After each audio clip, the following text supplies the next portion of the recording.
তাম পৃথিবীর মানুষেরা যে যা পেয়ে আনন্দে আছে, সবচাইতে বড় আনন্দের বিষয় আল্লাহর কাছে যারা কোরআন পেয়েছে। এইটা আমি যে কোরআন দিয়েছি তোমাদেরকে, যদি আনন্দ করতে চাও, খুশি হতে চাও, এ কোরআন নিয়ে আনন্দ করো, খুশি হও। তার মানে এর ভেতরে বর্ণিত যে কথাগুলো আছে, এগুলো প্র্যাকটিক্যাল লাইফে মেনে নেওয়ার মাধ্যমে আনন্দ করো। আজকের এই অনুষ্ঠান এটা শিক্ষামূলক। নবীজি জানিয়েছেন, খায়রুকুম মান তাআল্লামাল কুরআন ওয়া আল্লামা। পৃথিবীতে যত শিক্ষা আছে, সবচাইতে আল্লাহর কাছে উত্তম ওই লোকটা, যে লোকটা কোরআনে কারীম শিক্ষা করে এবং কোরআন মানুষকে শেখায়। আজকে একটা ক্লাস হবে কোরআনের। আমরা এখান থেকে কোরআন থেকে কিছু শিখতে চাই এবং মানুষকে এই শিক্ষাটা, এই মেসেজটা পৌঁছে দিতে চাই। তাহলে আল্লাহর নিকটে আমরা উত্তম মানুষ হতে পারবো ইনশাআল্লাহ। দল মত নির্বিশেষে যারা আসলাম, বলেন তো আলহামদুলিল্লাহ।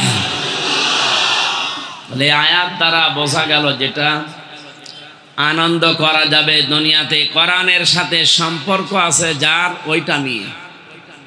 যার সাথে কোরআনের সম্পর্ক নেই, এটা নিয়ে আনন্দের কোনো বিষয় নেই। কারণ তাম দুনিয়ার মানুষ যা পেয়ে আনন্দ করে, আল্লাহর কাছে শ্রেষ্ঠ সম্পদের নাম কোরআন শরীফ। নাম কি? আজকে এলাকায় কোরআনের অনুষ্ঠান হওয়ার কারণে অনেকাংশে মনে হচ্ছে এটা ঈদের মতো আনন্দ লেগেছে। মুসলমানদের জীবনে দিবস পালন করা শুধু দুইটা জায়েজ আছে। কয়টা? যদি একে ইবাদত মনে করে পালন করে, আপনি আনন্দ করবেন, তাও ইবাদত হয়ে যাবে। ওটা ঈদুল আজহা আর ঈদুল ফিতরে। ঈদুল আজহা আর ঈদুল ফিতর বাদ দিয়ে দুনিয়ায় যত দিবস আছে বা যত দিবস তৈরি হবে, ওটা যদি কেউ ইবাদতের নিয়তেও পালন করে, ইবাদত তো হবেই না, পক্ষান্তরে আরো গুনাহ হবে। এই কয়েকদিন আগে যেটা চলে গেল 14 ফেব্রুয়ারি, এটা অনেকে ইবাদত মনে করেও পালন করিস। মনে করছে 1 বছর পরে একবার আসে, এই ভালোবাসা যদি আমি না বিলোপন করি, তা আমি মনে হয় আর জীবনে কিছু পাবো না। এই জন্য টাকা চুরি করেও ফুল কিনে মানুষকে দেওয়া লাগে। কান সাফ করে একটা কথা শোনেন, পৃথিবীতে শুধুমাত্র একজন মহিলার যদি স্বামী মারা যায়, তার জন্য 4 মাস 10 দিন শোক পালন করা যায়। কয়দিন? এছাড়া দুনিয়ায় যত আপনজন মরুক না কেন, সে যদি আপনার বাবাও হয়, আপনার পীর বাবাও হয়, আপনার যত বড় নেতা হোক, ও মারা গেলে সর্বোচ্চ শোক পালন করা যাবে, কান্নাকাটি 3 দিন। কয়দিন? 3 দিনের উপরে যদি কেউ শোক পালন করে, তাহলে ওইটা আর শোক থাকবে না, শক হয়ে যাবে। কথা বুঝতেছে? এই জন্য আজকের এই দিবসের সাথে কোরআনের এই অনুষ্ঠানের সাথে সম্পর্ক আছে আল্লাহর কোরআনের। কিসের বলেন তো? এই জন্য আমরা আর কিছু না পাই, অন্ত আনন্দ করছি কোরআনের কারণে। নবীজি জানিয়েছেন, কোরআনের একটা অক্ষর যদি কেউ তেলাওয়াত করে 10টা নেকি হয়। কোন শব্দ যদি কেউ বোঝার জন্য চেষ্টা করে, 500 রাকাত নফল নামাজের সওয়াব হয়। আমাদের জীবনের যে ইবাদত বন্দেগীর হাল হকিকত আমরা দেখতে পাচ্ছি, আমার তো ধারণা অধিকাংশ জনই কবুল হওয়ার সম্ভাবনা কম। তাহলে এই ফজিলতপূর্ণ হাদিসগুলো অন্তত মেনেও যদি কিছু পাওয়া যেত, 500 রাকাত নফল নামাজ যেটা কবুল হয়ে গেছে, এরকম নামাজের সওয়াব পাওয়া যাবে। কিন্তু যাদের জীবনে ফরজ আছে, তাদের ও ফরজ নামাজই পড়ে না, 500 কেন 2000 রাকাত নফল নামাজের সওয়াব দিয়ে লাভ হবে।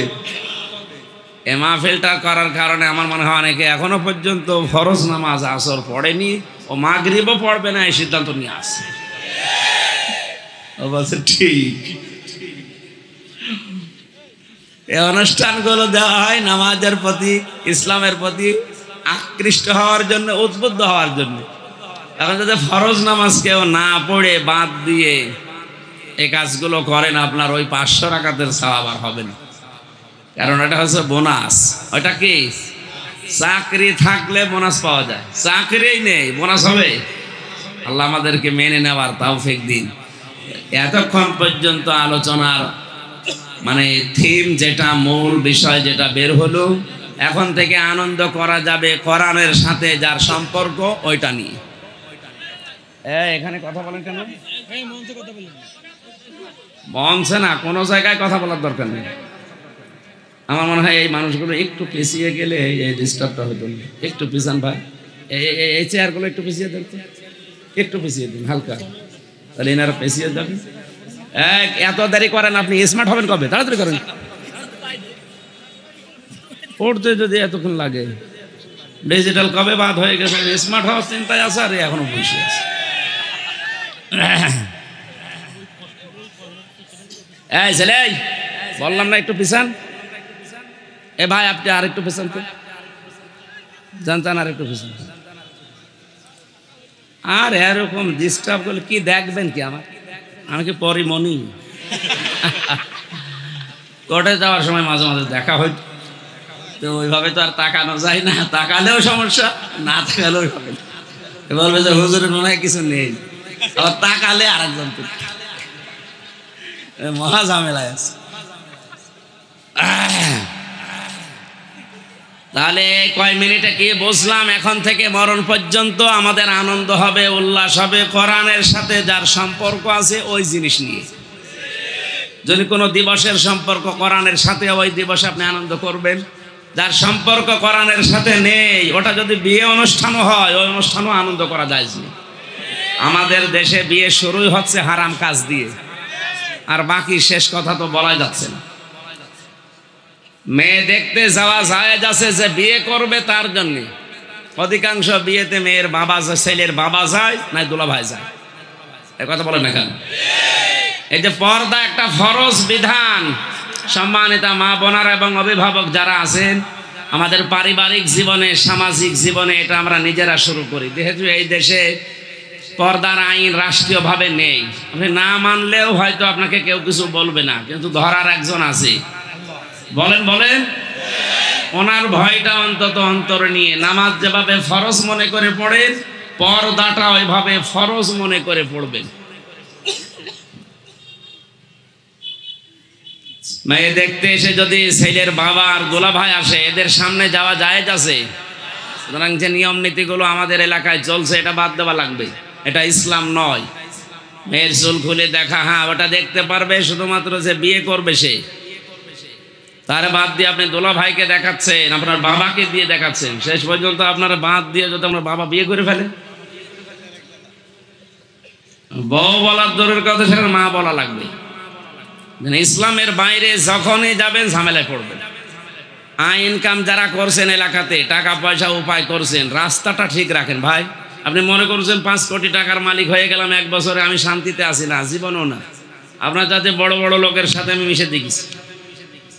আপনি কয় টাকা কামাই করেন এক বছরে? এদেশে আকিস গ্রুপের ওপর তো অন্তত এখন আর 2 জন ছাড়া আর কেউ নেই। তাদের সাথে আমি ছিলাম, আমি দেখেছি। তাহলে টাকা পয়সা থাকলে শান্তি হয় না। কোরআনে কারীম জানিয়েছে, ওমান আরাদান যিকরি ফাইন্না লাহু মাঈশাতান দানকা ওয়া নাহশুরুহু ইয়াওমাল কিয়ামাতি আ'মা। সূরা তাহা 16 নাম্বার পারা 19 নাম্বার পৃষ্ঠা 13 নাম্বার লাইনের 124 নাম্বার আয়াতে আছে। ফি জিলালিল কোরআন মুফাসসির সৈয়দ কুতুব লিখেছেন, আল্লাহর বিধান বাদ দিয়ে, আল্লাহর আইন বাদ দিয়ে কেউ যদি দুনিয়ায় টাকা পয়সা কামাই করে, ওইটা তার জন্য হবে গজব। চর্ম চোখে হয়তো মনে হবে অনেক কিছুর মালিক হয়ে গেছে, গাড়ি বাড়ি নারী সম্পদের মালিক, সম্মানও মানুষ করে। কোরআনের আইন বাদ দিয়ে, আল্লাহর নিয়ম নীতি বাদ দিয়ে যে পথে আপনি উপায় করছেন, সত্যি